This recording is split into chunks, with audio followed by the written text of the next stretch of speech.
Bonjour à toutes, bonjour à tous. Alors, me revoilà pour une nouvelle vidéo concernant les énergies de la prochaine pleine lune du 5 mai en Scorpion. Et puis aussi, comme vous le savez, fête du Wésac. Alors, toutes ces énergies dans cet axe Scorpion-Taureau. Bon, bien entendu, axe très riche en enseignements.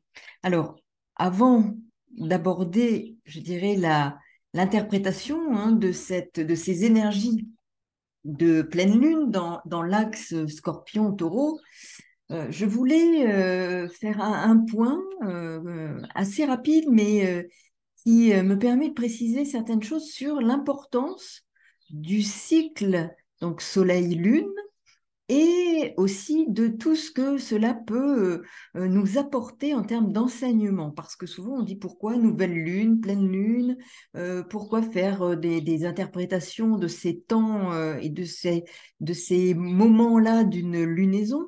Mais je voulais justement apporter un éclairage sur ce que ça pouvait signifier en termes de possibilités d'en tirer pour chacun d'entre nous des enseignements. Et pourquoi particulièrement ce cycle solilunaire.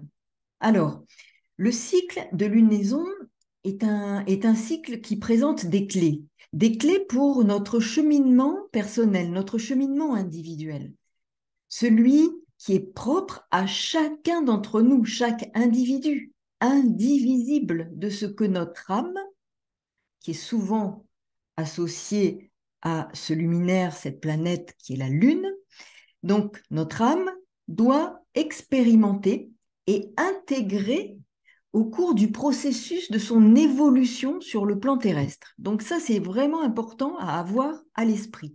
Le cycle Soleil-Lune, aussi appelé solilunaire, est donc fondamental.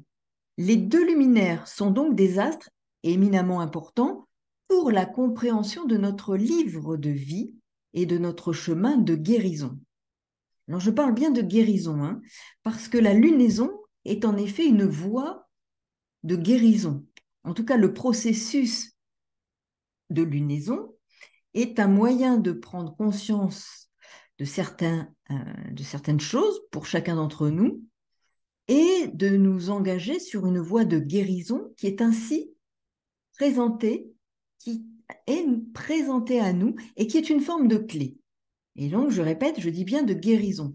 Bien entendu, nous avons les points comme les nœuds lunaires, parce qu'il s'agit là encore d'une référence à la Lune, la Lune noire également, ou encore Chiron, qui a une forme de clé dans le glyphe qui représente l'astéroïde Chiron dans les thèmes astrologiques.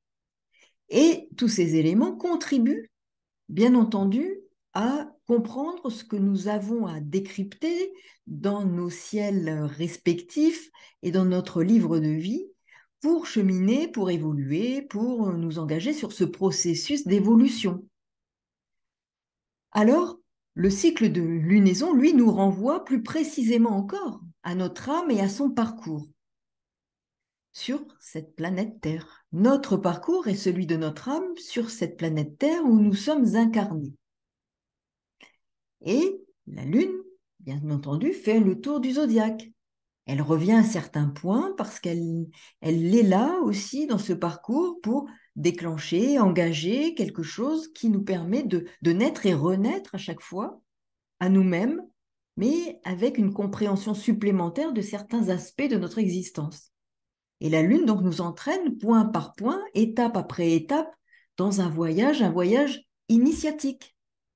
C'est une grande initiatrice, cette lune. La lune épouse le soleil pour la nouvelle lune, puis s'en émancipe pour lui faire face lors de la pleine lune, en renvoyant sa lumière dans les ténèbres de la nuit. Alors, pendant une lunaison, nous avons l'occasion, lors du passage sur des points importants de notre thème, de saisir ce sur quoi, à titre personnel, nous avons à travailler. Le monde de nos émotions est alors au travail et nous devons en tirer des enseignements. Enseignements de ce qu'elle peut déclencher lors de son passage à tel ou tel endroit. Donc c'est vraiment un cheminement comme une forme de gestation un véritable processus de naissance et de renaissance, un processus de soins, de guérison, si l'on accepte, si l'on se fait réceptacle, comme la dimension du féminin sacré qui est en nous. C'est le passage d'un état de conscience à un autre, une naissance à soi-même, une mort et une renaissance à chaque fois sur un plan énergétique potentiellement plus élevé. Le cycle lunaire parle de mort et de renaissance à chaque fois. De surcroît, la lune évoque la réceptivité, vous voyez, le croissant de lune notamment. Elle nous propose de se faire calice pour recevoir les bienfaits de la force, de la puissance, de la chaleur du soleil. Être en état de réceptivité pour accueillir la connaissance avec un C majuscule. Donc là, si je parle de guérison, c'est aussi parce que la lune est étroitement liée à ce Dieu, cette puissance énergétique, cette entité cosmique appelée Thoth, ou encore Hermès Trismégiste ou Mercure. Donc vous allez voir où je vais en venir, mais c'est très important d'avoir tous ces éléments-là en tête dans ce processus de lunaison et de se dire, bien oui, c'est pleine lune, pleine lune. Quel intérêt de faire des vidéos peut-être à chaque fois? Certains s'interrogent, pourquoi pas aborder autre chose? Mais bien entendu qu'on peut aborder autre chose. L'astrologie est tellement riche. En revanche, ces éléments-là, cet élément-là, qui est la lunaison, a une importance particulière.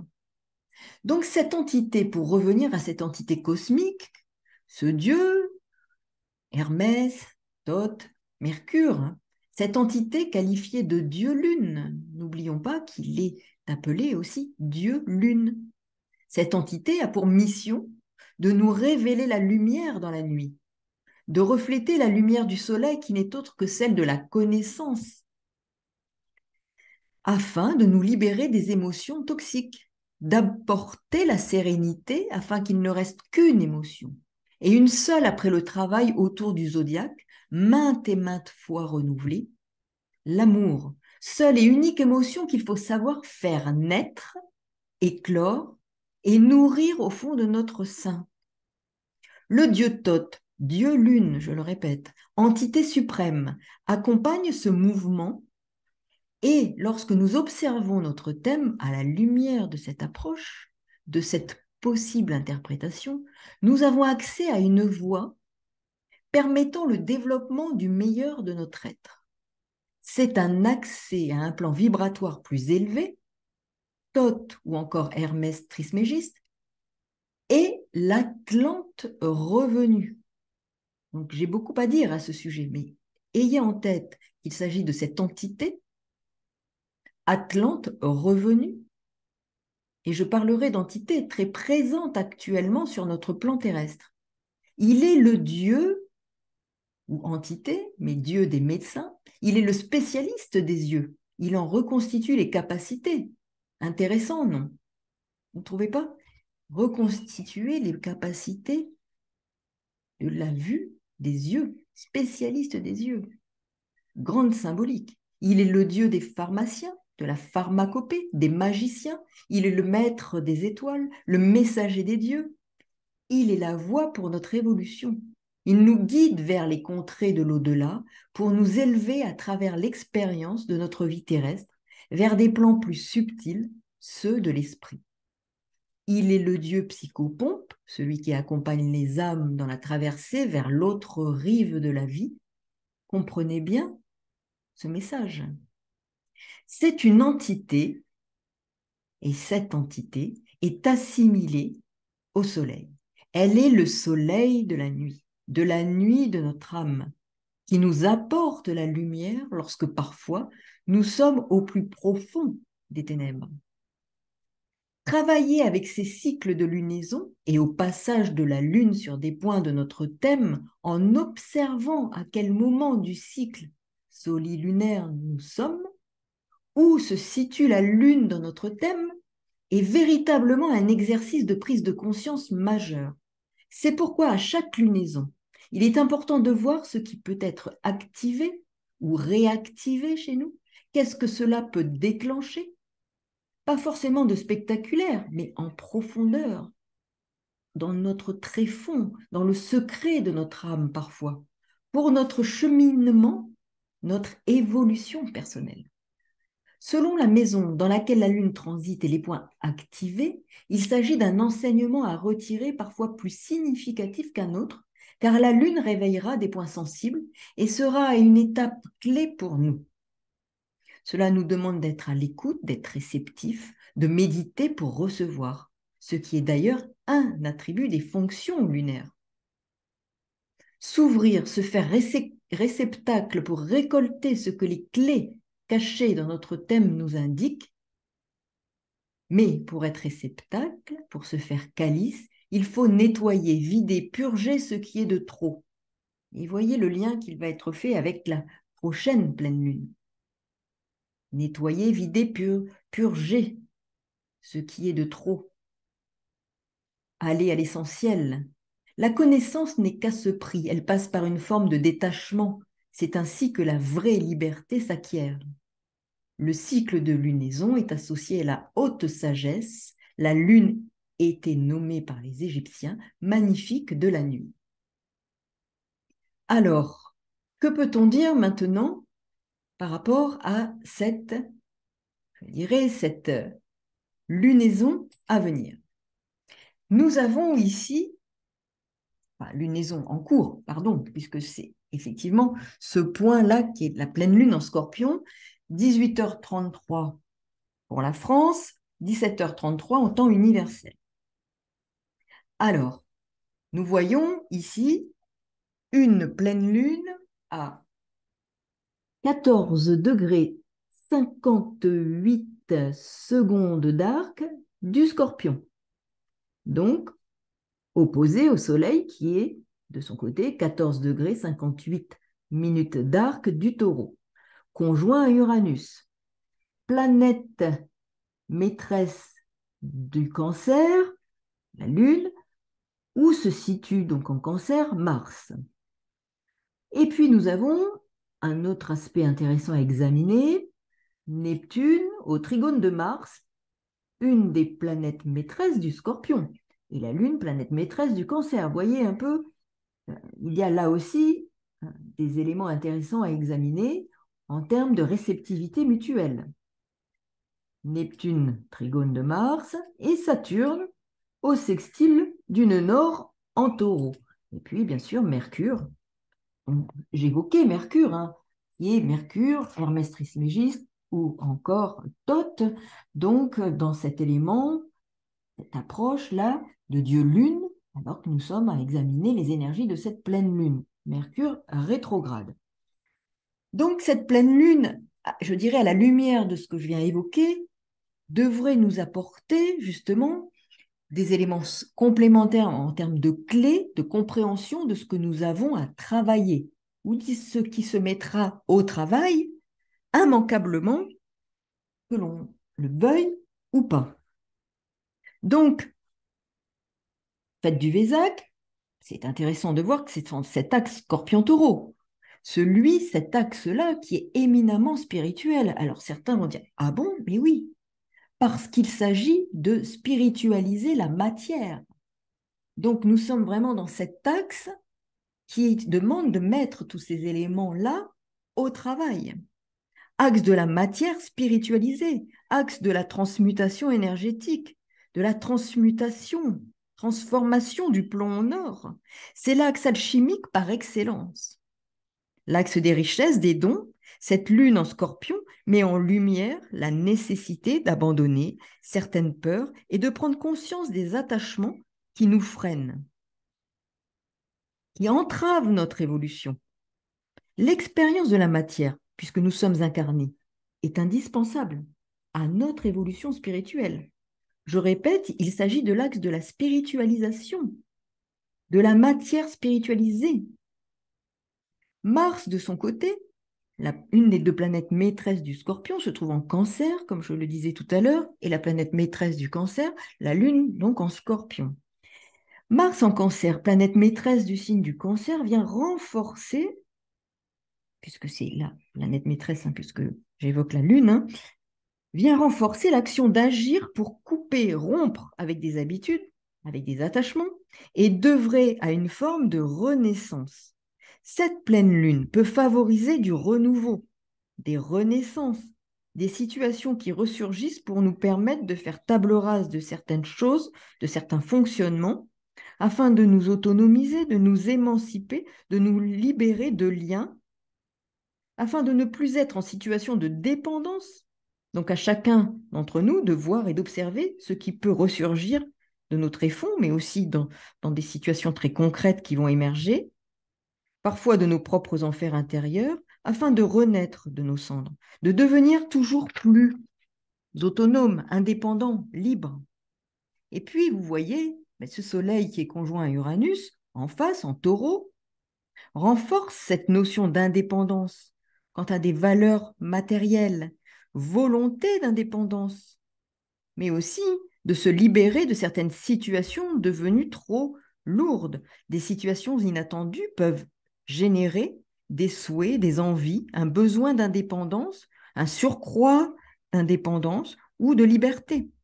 Les énergies de cette pleine lune du Vésac appellent à la transmutation pour accéder à une liberté très en lien avec ces détachements indispensables pour poursuivre notre cheminement évolutif.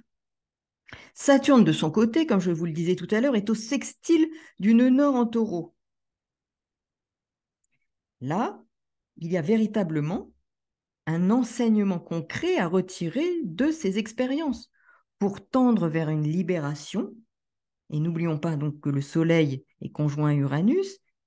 Ici en taureau, planète maîtresse Vénus en Gémeaux, maître du Gémeaux Mercure en taureau et rétrograde.